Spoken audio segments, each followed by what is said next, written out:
अस्सलाम वालेकुम एवरीवन। आज हम क्वेश्चन नंबर 18 करेंगे एक्सरसाइज 4B का। 18 का पार्ट ए है identify and shade the following regions on separate Venn diagrams. अच्छा जी, पार्ट ए में हमारे पास इस तरह की वेन डायग्राम दी हुई है और हमें इसके सारे पार्ट्स फाइंड करने हैं। तो अगर हमने इसका पार्ट 1 फाइंड करना है यानी ए यूनियन बी का कॉम्प्लीमेंट, तो अब पहले मैं बी का कॉम्प्लीमेंट का इधर बना लूँगी और फिर उसके बाद ए यूनियन बी कॉम्प्लीमेंट का बनाऊँगी। ठीक है, बी हमारे पास बन गई। बी का कॉम्प्लीमेंट मतलब बी के अलावा सारा। अब अगर इस बी कॉम्प्लीमेंट का जो ये आंसर है इसके साथ मैं ए का सिर्फ यूनियन लूँ तो ये सारा हो जाएगा और ए पूरा हो जाएगा, बी फिर भी नहीं होगा। ठीक है, तो बी कॉम्प्लीमेंट के साथ मैं ए का यूनियन ले रही हूँ तो ए या ये हिस्सा भी हो जाएगा क्योंकि ये ए में इंक्लूडेड है, तो हमने सारा इंक्लूड करना होता है। तो अब ये सारा हो जाएगा, अब ये इस तरह हो जाएगा। तो this is the diagram for A union B का कॉम्प्लीमेंट। ठीक है, ठीक है जी। उसके बाद पार्ट 2 है हमारे पास ए इंटरसेक्शन बी का कॉम्प्लीमेंट। अच्छा, हम ऐसा करते हैं, हम एक ए के लिए बनाते हैं, एक बी कॉम्प्लीमेंट के लिए बनाते हैं और फिर एक ए इंटरसेक्शन बी कॉम्प्लीमेंट की बना के आपको दिखाते हैं। अच्छा जी, जब हम ए के लिए लेंगे सिर्फ तो इट मीन्स हमने सारे ए को करना है। ठीक है जी, ए में हमने सिर्फ ए को ले लिया और बी कॉम्प्लीमेंट में हमारे के पास क्या होगा, बी के अलावा सारा कुछ। तो this is A and this is B complement. अब आपने क्या लेना है, इनका कॉमन। तो आप देखिए शेडेड हिस्से में कौन सा वाला हिस्सा कॉमन है दोनों में, दिस वन। ये भी इसमें नहीं है तो ये वाला पार्ट भी इंक्लूडेड नहीं होगा। तो ये हिस्सा कॉमन है ए का और ये वाला हिस्सा, ये दोनों में कॉमन, दोनों शेडेड में ये कॉमन है। इसमें ये नहीं है, इसमें ये नहीं है, तो वो कॉमन नहीं हुए। सिर्फ ये हिस्से वाला दोनों में कॉमन है, तो हमारे पास सिर्फ ये हो जाएगा इसका आंसर। आई होप आपको इस तरह ज़्यादा अच्छी समझ आई होगी। तो ये हमारे पास आंसर हो जाएगा ए इंटरसेक्शन बी कॉम्प्लीमेंट। ठीक है, नेक्स्ट करते हैं। पार्ट 3 है हमारे पास, पार्ट 3 है हमारे पास A union B whole complement. एक मैं बनाती हूँ ए यूनियन बी की और एक फिर मैं उसका बनाऊंगी ए यूनियन बी कॉम्प्लीमेंट का। अच्छा जी, तो ए यूनियन बी हमारे पास क्या होता है, यूनियन में हम सारे को इकट्ठा कर देते हैं तो ए भी सारा और बी भी सारा हो जाएगा आपके पास ए यूनियन बी। अब अगर ए यूनियन बी का कॉम्प्लीमेंट लेना है यानी कि ए यूनियन बी का जो आंसर है उसके अलावा बाकी करने हैं, तो फिर ए और बी को छोड़ के बाकी हिस्सा हो जाएगा। तो ये हमारे पास हो जाएगा ए यूनियन बी का कॉम्प्लीमेंट, यानी ए यूनियन बी का जो आंसर था उसके अलावा बाकी सारे, तो उसके अलावा बाकी सारे हमारे पास ए यूनियन बी कॉम्प्लीमेंट का आंसर हो जाएगा। So this is your answer. इसी तरह पार्ट 4 देखते हैं।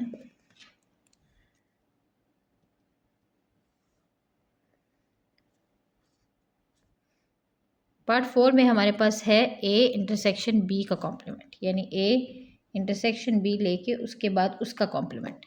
तो अब हम देखते हैं, हम एक बनाएंगे ए इंटरसेक्शन बी की और एक बनाएंगे एक इंटरसेक्शन बी कॉम्प्लीमेंट की। ठीक है, जब हम ए इंटरसेक्शन बी लेते हैं तो दोनों का कॉमन हिस्सा लेते हैं, तो ये हमारे पास हमेशा दोनों का कॉमन हिस्सा होता है।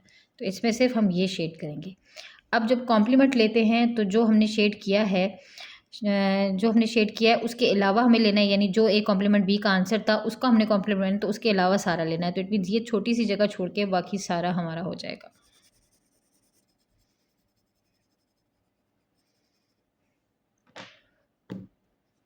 सो this will be the answer of A intersection B whole complement. ठीक है, ये हमारे पास इसका आंसर होगा।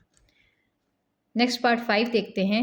ये है हमारे पास ए का कॉम्प्लीमेंट यूनियन बी का कॉम्प्लीमेंट। इसमें मैं पहले एक ए का कॉम्प्लीमेंट का बनाऊंगी और फिर एक बी कॉम्प्लीमेंट बनाऊंगी और फिर उन दोनों का यूनियन बनाऊंगी। ठीक है जी। अच्छा जी, अब ये देखें आप, ये हमारे पास सिर्फ ए कॉम्प्लीमेंट का सिर्फ बन रहा है। तो ए कॉम्प्लीमेंट का मतलब है ए के अलावा सब कुछ। ठीक है जी। अब दूसरी तरफ हमारे पास है बी कॉम्प्लीमेंट, इसका मतलब है कि बी के अलावा सब कुछ।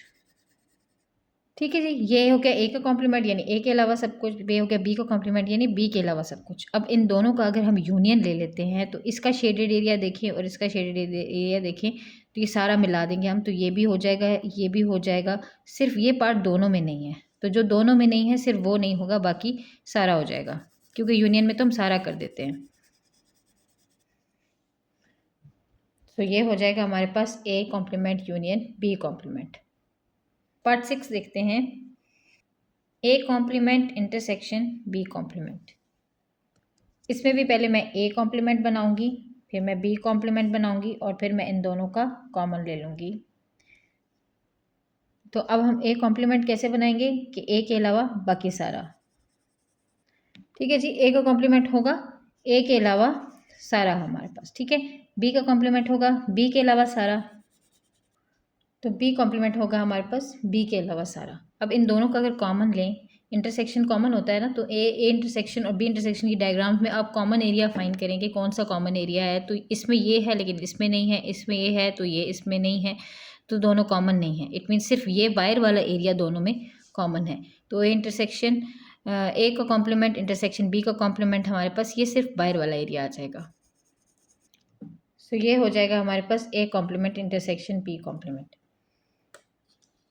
पार्ट 7 देखते हैं, वो है हमारे पास ए कॉम्प्लीमेंट यूनियन बी और फिर ओवरऑल कॉम्प्लीमेंट।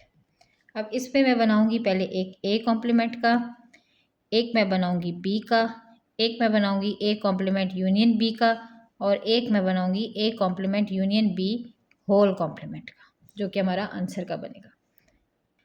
अच्छा जी, ए कॉम्प्लीमेंट हमारे पास क्या होगा, ए के अलावा सारा। बी क्या होगा, यानी बी, ओनली बी। अब ए कॉम्प्लीमेंट और बी का हमने यूनियन लेना है, यानी कि जो भी हैं इस सारे में शेडेड वो इधर सारे कर देने हैं। तो ये बी भी पूरा शेड करना है और बाहर का हिस्सा भी पूरा शेड करना है। अब ये है हमारे पास ए कॉम्प्लीमेंट यूनियन बी। अब इसका भी कॉम्प्लीमेंट लेना है, यानी कि जो इसका है इसके अलावा जो रह गया है उसको करना है, ये जो शेडेड है उसको नहीं है लेना। तो ए कॉम्प्लीमेंट यूनियन बी का हमने कॉम्प्लीमेंट लेना है, यानी ए कॉम्प्लीमेंट यूनियन बी के अलावा बाकी सारा शेड करना है। तो उसमें हमारे पास सिर्फ ए बच जाएगा।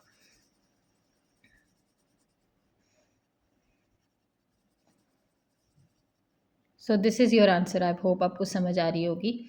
हम इसी में पार्ट 8 करते हैं। पार्ट 8 है हमारे पास ए यूनियन बी कॉम्प्लीमेंट का कॉम्प्लीमेंट। इसी तरह मैं इसमें भी पहले एक ए बनाऊंगी, एक बी का कॉम्प्लीमेंट बनाऊंगी, एक ए यूनियन बी का कॉम्प्लीमेंट बनाऊंगी और फिर एक ए यूनियन बी कॉम्प्लीमेंट का कॉम्प्लीमेंट बनाऊंगी। अच्छा जी, अब ए है तो मैं ए को शेड कर देती हूँ।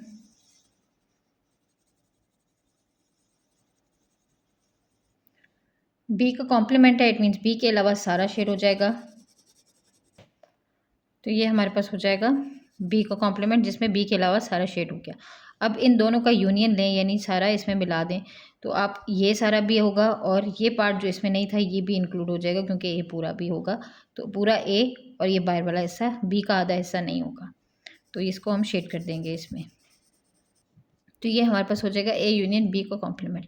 अब इसका कॉम्प्लीमेंट लेना है, इस पूरे का कॉम्प्लीमेंट लेना है, यानी यहाँ पे जो शेडेड है वो ना हो, उसके अलावा हो जाए। तो उसके अलावा सिर्फ बी का ये वाला हिस्सा बचता है, तो इसमें हम सिर्फ बी का ये वाला हिस्सा कर देंगे। तो हमारे पास ये इसका आंसर आ जाएगा।